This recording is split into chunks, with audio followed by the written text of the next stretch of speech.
الرحمن الرحیم الصلاۃ والسلام علیکم خاتم النبیین۔ ہو سکتا ہے کسی ذہن میں یہ خیال آئے کہ یار قادیانی جو ہیں اگر یہ کافر ہیں تو بس ٹھیک ہے، اس طریقے سے دیگر کفار ہیں تو عام کافروں کی طرح نہیں بھی رہنے دیا جائے، ان کے خلاف اتنا زیادہ یہ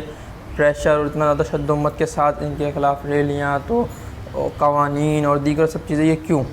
تو دیکھیے ایک بات کو سمجھ لیجئے، قادیانی جو ہے وہ عام کافروں کی طرح صرف کافر نہیں ہے بلکہ یہ مرتد ہیں، اور یہ لوگ رسول اللہ صلی اللہ علیہ وسلم کے بے ادب اور گستاخ ہیں۔ جی ہاں، وہ کس طرح؟ وہ اس طرح سمجھیے گا کہ عام کافر جو ہے وہ یہ کہتا ہے کہ ٹھیک ہے بھائی، آپ اللہ کو ایک مانتے ہیں، محمد صلی اللہ علیہ وسلم کو آقا آخری رسول مانتے ہیں، لیکن ہم اسے تسلیم نہیں کرتے۔ یہ کفر ہے، اس کا وہ انکار کر دیتا ہے، نہیں مانتا۔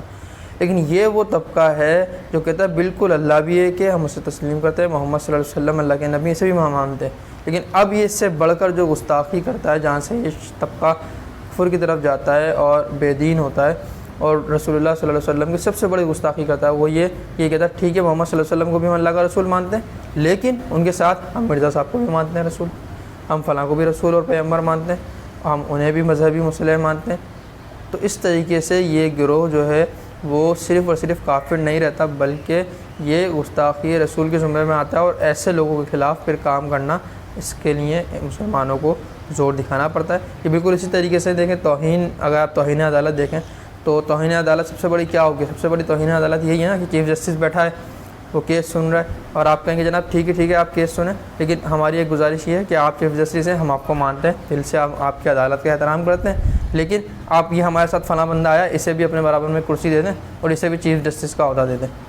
اسے بھی اپنے ساتھ بٹھا لیں، آپ کے کام میں آپ کی مدد کر دیا کرے گا۔ تو یہ سب سے بڑی توہین عدالت ہے کہ آپ چیف جسٹس کے سامنے یہ کہتے ہیں کہ آپ چیف جسٹس ہیں، لیکن یہ بندہ جو میرے ساتھ کھڑا ہے، جسے میں لے کے آیا ہوں، یہ بھی چیف جسٹس ہے۔ اور قادیانیت کا معاملہ بالکل اسی طریقے سے ہے، وہ یہ کہتے ہیں کہ ٹھیک ہے محمد صلی اللہ علیہ وسلم اللہ کے رسول ہم مانتے ہیں، لیکن مرزا صاحب کو بھی آپ مان لیں، مرزا صاحب کو بھی رسالت میں معاذ اللہ شریک سمجھ لیں۔ چاہے ایک سوال یہ بھی آتا ہے، بعض لوگ یہ سمجھتے ہیں کہ، اور یہ کہتے ہوئے بھی سنا گیا کہ قادیانی فرقہ،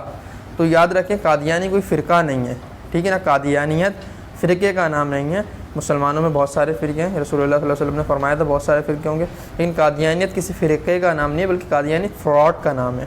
ایک دھوکہ دہی ہے، ایک فراڈ ہے جسے دنیا کے سامنے ایکسپوز ہونا چاہیے۔ یہ کوئی فرقہ نہیں ہے مسلمانوں کا، نہ اس کا اسلام سے کوئی تعلق ہے، نہ اسلام کے کسی بھی فرقے سے کوئی تعلق ہے۔ اب فرقے اور فراڈ میں کیا فرق ہے، اسے بھی بآسانی آپ سمجھ لیجئے۔ دیکھیے مارکیٹ میں ایک بوتل آپ کو ملتی ہے جس کے اندر شراب بھری ہوئی ہے، اور اس کے اوپر وہ لیبل لگاتا ہے دودھ کا، ملک، یہ دودھ کی بوتل ہے۔ اب یہ فراڈ کر رہا ہے، وہ اندر شراب ہے اور اوپر لیبل کس چیز کا لگایا؟ دودھ کا، یہ فراڈ ہے، یہ ہے قادیانیت۔ اچھا فرقہ کیا ہوتا ہے؟ فرقہ یہ ہوتا ہے کہ اس کے اندر دودھ ہی ہوتا، لیکن تھوڑا ہلکی کوالٹی کا ہوتا، اس کی کوالٹی تھوڑی خراب ہوتی،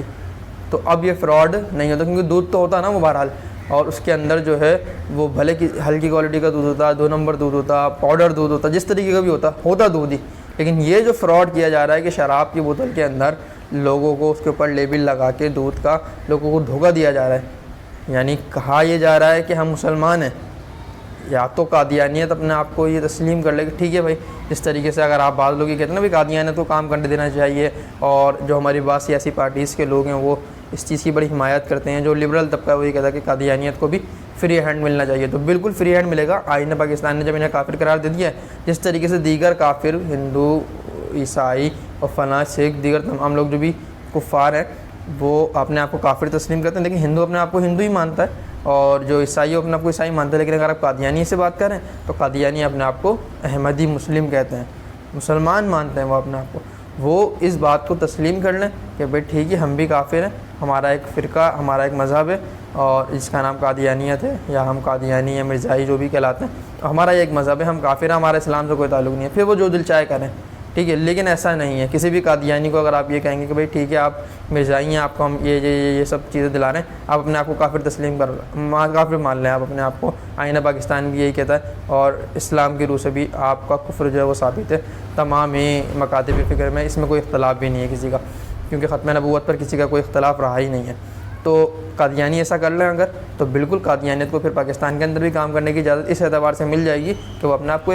ایک مذہب تسلیم کر لیں گے، جس طریقے سے علامہ شاہ احمد نعمانی نے انہیں ایک مذہب ڈکلیئر کرا دیا کہ وہ ایک الگ مذہب ہے، وہ اس کا اسلام سے کوئی تعلق نہیں ہے۔ وہ مسلمانوں کو دھوکہ دینا چھوڑ دیں. جب اسلام سے کوئی تعلق نہیں ہوگا, کوئی قادیانیوں کی مسجدوں پہ بین ہے, پھر قادیانیوں کو اذان سے روکنا, پھر نماز سے, ظاہر ہے یہ سب چیزیں اللہ کے دین اسلام کی شعائر میں سے, یعنی اس کی شناخت میں سے, نماز کا ہونا یا اذان کا ہونا یا مسجد کا ہونا. تو پھر کوئی بھی غیر مسلم اسے استعمال نہیں کر سکتا. آپ دیکھتے ہیں کوئی ہندو جو ہے وہ مندر کو اس طریقے سے نہیں بناتا کہ جو مسجد کا شیپ ہے جس میں وہ گنبد لگا دے, مینار لگا دے, اور اندر جو ہے وہ اندر سے اللہ اکبر کی آوازیں آ رہی ہیں. لیکن قادیانیت ایسے ہی کرتے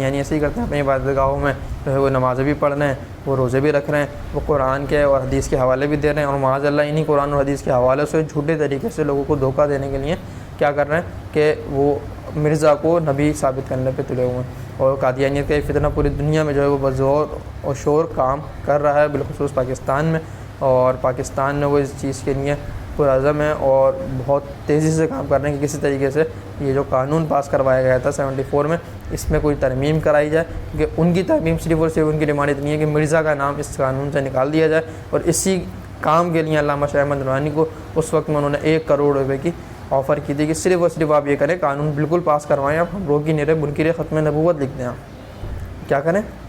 مرزا کا نام نہ لگائیں بلکہ یہ لکھ دیں منکر ختم نبوت کافر ہیں. جو بھی انکار کرے ختم نبوت کا وہ کافر ہیں. آپ یہ جو آپ نے لکھا نا کہ مرزائی, لاہوری گروپ, احمدی گروپ, یہ سب یہ ڈیٹیل نکال دیں آپ.